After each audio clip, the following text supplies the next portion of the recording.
はい、皆さんこんにちは、アイビーです。前回の動画でセカンドビザを取るっていう報告をしたんですけど、大体の人が多分ファームで働くんだろうなって思ってるんだと思うんですけど、私はミートファクトリーで働くことにしました。なんでファームじゃなくてファクトリーを選んだかっていうのを今日はちょっと話していこうと思います。セカンドビザを取るためには、その政府が定めた地域、職種で88日間働かなきゃいけないんですね。政府が定めた職種っていうのも、動植物栽培、漁業、工業、林業、建設、山火事、復旧工事っていうのがあります。で、そのどれかでセカンドビザを取ることができるんですけど、大体の人がファームに行きますよね。最後の山火事復旧工事っていうのが去年の7月ぐらいにできた新しいやつで、これでビザを取ろうかなとか思ってたんですけど、なんかボランティアみたいな感じなので、給料がもらえず、ただご飯とか住むところとかっていうのは全部払わなくていいらしいんですけど、ボランティアもしたいけどやっぱお金を貯めたいなって思って、それはやめました。じゃあなんでファームにしないのって思うと思うんですけど、ファームのデメリットがいくつかあって、歩合制なので自分の能力給になります。なので給料が安定しないので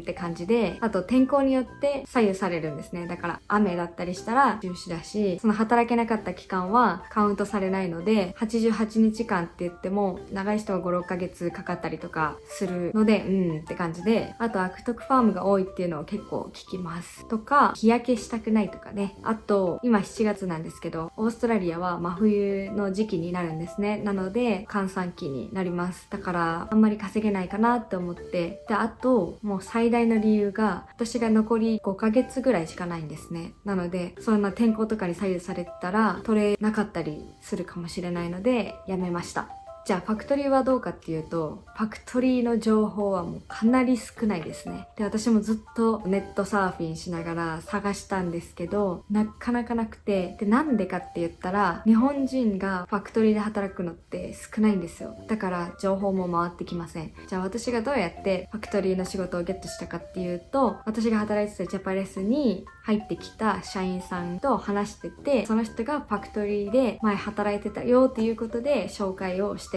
もらうことができました。しかもそのネットサーフィンしてる時に、私がここいいなって思ってたところの工場だったんですよ。その工場のサイトに自分でアプライもしてみたんですけど、全く返信が来ませんでした。そんな中で紹介してもらって、もう即決でそこに行きますって言いました。結局はその人にまた紹介してもらった韓国のエージェントを使ってその仕事をゲットしたんですけど、偶然が重なって本当に良かったなって思います。ファクトリーのメリットとしては、天候に左右されない、日焼けしない、時給が安定してる、最短でビザを取得することができる。これがもう本当に大きいですね。で、私が働くファクトリーなんですけど、週4日の 9.5 時間働いて3日間休みになります。4日間働くだけで7日分のデイカウントをもらえるので、最短でビザが取れます。残り5ヶ月の期間で確実にビザが取れるなって思ってファクトリーにしました。はい。ということで、私がなぜファームじゃなくてファクトリーで働くことにしたかっていう動画でした。また次回の動画ではもっと詳しく話していこうと思うので、よかったらグッドボタン、そしてチャンネル登録をお願いします。